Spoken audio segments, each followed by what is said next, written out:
Koçkor'da janagı erteң боло турган, эртең болбой калсын, митинг тууралуу сөз болду. Митингге барыш керекпи жокпу деген. Эртең 17 эмеден, январда. Мен айттым, барбаш керек деп айттым. Анан Кытайлар анан палан түкүн деп айтышты. Кантип күрөшүш керек деп. Урматтуу бир тууганым. Кудай мен ушундай оюма салды, ошол ойго өзүм айтып алып, өзүм ыраазы болом да, ой Кудайым сага миң мертебе шүгүр, өзү салып койт эле ушуну анча-мынча бир нерселерди, мага дагы салып койдуң деп, жаман Кудайга шүгүр айткым келди. Кантип күрөшөбүз дейт. Урматтуу бир тууганым. Күрөшкөн жол эң оңой. Кытайды кырып бүтүрүш кыйын, шарият антип буйруган эмес бизге. Биз аларга жакшы мамиле дипломатия менен, даават иши менен гана кетишибиз керек. Дүйнөнү алуу ардодан нерсе менен болуш керек. Bir vaqtda biz mana satабыз баш болуп, Кытайларды ушинтип ала турган болдук эле, коркуп кетип, дубал тосуп ала коюшту. Эми азыр биз урматтуу бир тууган, биз даават менен дин таратып алган аракет кылышыбыз керек да. Алар бизге кошуна. Ушунчалык кырым катнаш бар биздик урматтуу бир тууганым. Демек биз ар бирибиз Кытай тилин үйрөнүп, ошолорго даават айтып, ошолордо мусулман болуп кана аракет кылыш керек. Көп пайда менен чыгабыз. Биринчиден, биз Кудайдын дин жеткиребиз. Пайгамбар алейхиссалам жакын Авас Абу Талипке кандай кааласа, Хамзаны өлтүргөнгө ошондой каалаган ислам жеткиргенди. Демек Кытайга да жеткирген биз аракет кылышыбыз керек. Кудайдын астында карыздан кутулабыз. Кийин бүт дүйнөнү уулап аткан кытайский продукты арам башка бир нерсе өлөсүн деп аткандардын бардыгы автомат адалга айланат, урматтуу бир тууганым. Дүйнөгө ушунчалык иштеген мусулман болуп калса, ушунчалык дагы акыретке иштейт, урматтуу бир туугандарым. Көрдүңөрбү? Анан жанагы адам өлтүрүү башка дегенден бар жок болуп кете берет да. Ошого бизге истедат берди Кудай Таалам. Орус үммөттүн бардыгы, Кытайдын бардыгы мусулман кылуу, урматтуу бир тууганым, колдон келбейт биздики. Бирок аракет кылуу колдон келет. Мусулман кылуу Кудайдын иши, аракет кылуу биздин ишибиз, демек башка аракет жок бизге. Бизнестерди кайра тууралап, аларга кирип чыгып, анан өзүбүз динибизди бекем кармансак, биз Кытай болуп кетпейбиз. Алар кирип атса эле биздин кыздарды алып атат деп айтып атабыз. Алардын тамагын жеп өлүп атабыз деп атабыз. Ошо шариятты билбегендер тийип атат, шариятты билбегендер ошо арам оокатын жеп атат. Шариятты билген намаз окуган үйдө кызын Кытайга берген бирөө жок. Бир жорукчанды тийген жери жок мусулман эмеске. Чынбы? Же мусулман бирөө ошолордун жанагыдай арам оокатын жеген жери жок да. Демек диндүү болуп, дин таратуу менен өзүбүздү сактап калабыз, коргоп калабыз. Анан алар дагы тозукчу сактап калганга иншалла себепчи болуп калат. Башка жолу жок азыр. Жол ушундай, башка жол жок. Ассаламу алейкум, урматтуу биздин катталуучулар. Кытайлар көбөйүп кетти, Кытайларга жер сатылып атыр деген боюнча мен ой пикиримди билдирип коеюн. Биринчиден туугандар, жер сатылбайт, жерди сатып бере тургандай бул президенттин менчик жери эмес да, же атасынан калган мурас эмес. Бул кыргыз элиники. Жер сатылса, элдин алдына дагы, тарыхтын алдына дагы, Кудайдын алдына жооп берерин президент жакшы билсе керек.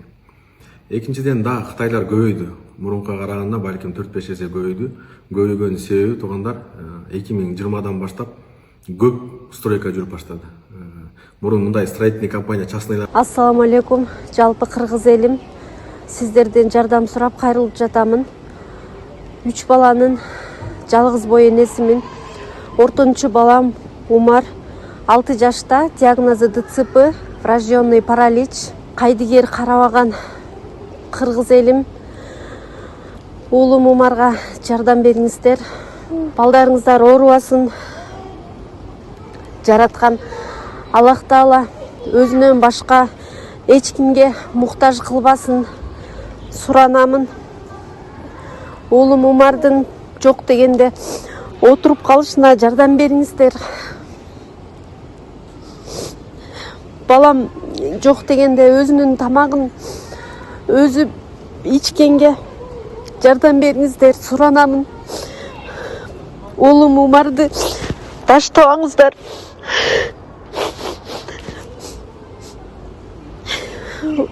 Учурда балам лечение алып жатат. Баламдын алган лечениясы токтоп калбаш үчүн жардам бериңиздер, суранамын. болгон болсо мамлекеттик мекемелерде көп салынган жолдор салынып аткан себебинен Кытайлар көбөйдү. Частный компаниялар дагы, строительный компаниялар мурун өзбектерди көп алып келип иштетет эле, алар жакшы иштейт деп, кыргыздар иштетет эле, азыр Кытайлар да арзан иштейт экен, бат иштейт экен деп аларды алып келип да Кытайлар көбөйдү.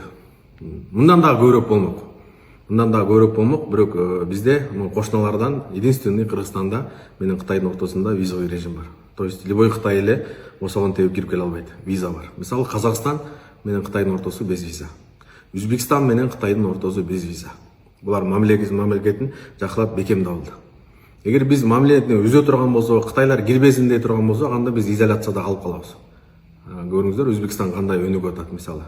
Кандай өнүгүүлөр болуп атат, барып келгендер билет. Биз эгер өнүкпөйбүз, мамлекеттер менен мамиле кылбайбыз десек, анда биз изоляцияда калып калабыз. Биз Северный Корея сыяктуу же болбосо Түркмөнстан сыяктуу болуп эле калып калабыз. Бул мамлекеттик бардык мамлекеттер боюнча, дүйнөлүк стандарт боюнча 30 жылдан 50 жылга чейин, кээ бирки болсо биз Дубайда 15 жылдан бери иш алып баратабыз, 99 жылга чейин дагы жерлер берилет. Бул бардык жакта эле бар.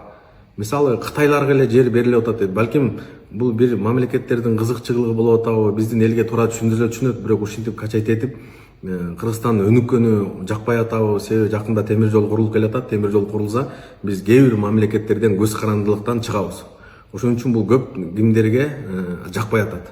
Болбосо ошо Кытайлар деле айтып атат, мисалы Кытайлардан башка деле 1992 жылы эле бул жер бериш деген мыйзам чыкканда азыр эле эмес да. Мисалы Аутса, биздин балдарды окутуп аткан Аутса Америкаларга берилген аренда. Бул американецтер. Бетасторес түрктөргө берилген. Газпромда кээ бир жерлер аренда орустарга берилген. Андан тышкары биздин кеңдер мамлекет, биздикилер чиновниктер 500 гектарла алган жерлер бар. Алкым мына жерге чейин 49 жылга арендага. Иштетем деп бирок эчтеке иштетпей башка направлениеде иштетип аткандар бар да. Анан Кытай менен бул мамиле, инвесторлор келип атат, анын мамлекеттин да бир лимити бар, мынчалык процент берилет, мындай өзүнүн талаптары бар. Мисалы келгенден кийин канча жумуш орун түзөт, канча налог төлөйт, канча акча төлөйт, ошонун негизинде карап туруп эле берсе керек да. Андан кийин туугандар, эгер мындай, мен бизнестин көз карашы менен айтканда, эгер биз Кытай менен мамилени үзө турган болсок, мисалычы Кытай менен жок катташпайбыз дей турган болсок, биз өзүбүзгө эле кыйын болуп калат. Кечирип коюңуз, анда кийип жүргөн ички кийимиңизден баштап, тамакка кошкон соустарың бар, аны айдап жүргөн желмаян, пасуда, сасуда, мыякта турган мына стол, наркы эркинин барды 90% биздики Кытайдан келет да. Эгер Кытай менен биз тиреше турган, биз мындай ырчактарыбыз да жок кармаша турганчы. Бизге пошлинаны эле көтөрүп кое турган болсо, 10 сомдук нерсени 100 сомдук кылып кое турган болсо болду. Через Өзбекстан алла же через Казакстан алла деп койсо, биз кайда эле бул жакка зависимый болуп калабыз да. Эгер Кытай границасын жапса, бул Өзбекстан, Казакстандай болуп, биз 1 жыл, 2 жылга жабышып атышпайын деп ойнобойт. Жапса көпкө жабат да. Биз кыйналып кала турган эле өзүбүз болуп калабыз. Кытайлар жер алып атат, Кытайлар өздөрү жер береби дегенге сиз интернеттен жазып карап көрүңүз. Мировой стандартта булар берет. Мисалы Америка менен эки великий держава, экөө тирешип атканы менен, бирок мисалы мен сени жаман көрөм, бирок акчаңды жакшы көрөм, акчаңды түштүрдүм. Мисалы сиз көтөрүп жүргөн iPhone каякта жыйналат мисалы? Каякта жыйналчу? Мисалы Тесланын немеси каякта, караңыз. Американы жаман көрсө да ошончо арендага жер берип атпайбы. Сиз интернеттен карап көрсөңүз, Кытай 50 жылга чейин, эгер сиз мындай университетте башка бир больница, башка бир наука эмелер болсо, 70 жылга чейин булар деле аренда. Бул мировой стандарттагы да. Биз өнүгөбүз десек, бизге бергенге туура келет, алыш беришкечи. Просто бардыгын контролдоп, өмүрлүк эч ким алып койбойт. Анан Кытай бизди алып коет экен, анан бизди басып калат деген. Кытай басса өзүнүн ону Тайванды деле басмак го. Өзүнүн Кытайын эле өзүнүн Кытай Тайванды ала албай атыр го. Гонконгду ала албай атыр. Анан мурункундай варварство жок да, база кала турган таможенный союз деген бар, ООН деген бар. Бизди карап отурбай, кыргыз эл карап отурбаса керек Кытайлар келип базап атат депчи. Ошого мен ойлойм, мындай муну мындай трезво, мындай бизнестин көз карашы менен караш керек да. Биздин бизнесмендердин көбү Кытайдан ташып келет. Эгер биздин бизнесмендерди кирбегиле бияка деп койсо, биздикилер уже Өзбекстандан алыш керек болуп калат, же башка жактардан алыш керек болуп калат. Бул бизге эле негизи кыйын болуп калат да. Ошон үчүн өнүгүүнүн жолунда ушундай эле жол, башка нерсе жок да. Анан эми билбейм, муну мынчалык мындай болуп атат, тигиндей болуп атат. Эми Кытайлардан башка деле бебаштык кылып аткандар толтура, мисалы орустар деле көлгө итин жууп атат, мисалы башка дагы американецтер башка жакта сийип жүрөт, алар деле мисалы. Бирок негедир биз ушул жакты көбүрөөк мындай качайт этип, мындай бир күчтөр иштеп аткан сыяктуу да. Мындай мен ойлойм, мындай бизнес көз карашы менен караганда дүйнөлүк практикада биз эле эмес, Сингапурга деле бар. Сиз иш кылам десеңиз, азыр мисалы акчаңыз, миллиард акчаңыз болсо, Кытай сизди спокойно, эгер ошончо мисалы инвестор болсоңуз, кайсы мамлекетке барсаң сизди тосо алат. Саудияда деле, башка жакта деле, эгер жакшы проектиңиз менен мамлекетке ыңгайлуу, выгодный, мындай жакшы приложение, мамилелер келише турган болсо, любой мамлекет сизге 50 жылга берет. Сиз интернеттен ачып карап көрүңүз, изилдеп көрүңүз. Мен айтам, Дубайда 99 жылга чейин берет дажычы. Эми бул мировой практика, булчу эгер өзө турган болсок, биз экономика жактан өнүгө турган болсок бул неме да, анан эми мындан корко турган деле нерсе жок. Кезеги болгондо любой момент кубалап чыгат. Жер эч качан бир да мамлекетте жер сатылбайт. Ошого мындай кыжалат болбош керек.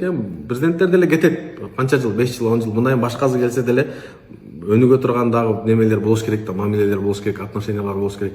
Бул маселенин негизи эми ошол. Бизнесмендер деле шүмшүктөргө түшүнүп турат, мисалчы, экономисттер деле түшүнүп турат.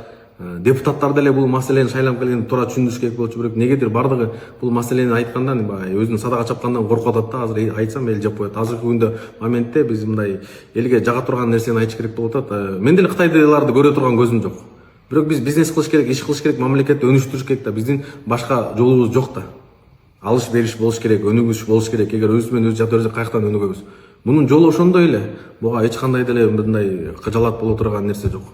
Аллах Таала мамлекетибизди тынчтык берсин, Аллах Таала мамлекетибизге өнүгүү берсин. Бардыгыбызга Аллах Таала жүрөгүбүзгө тынчтык берсин. Ассаламу алейкум.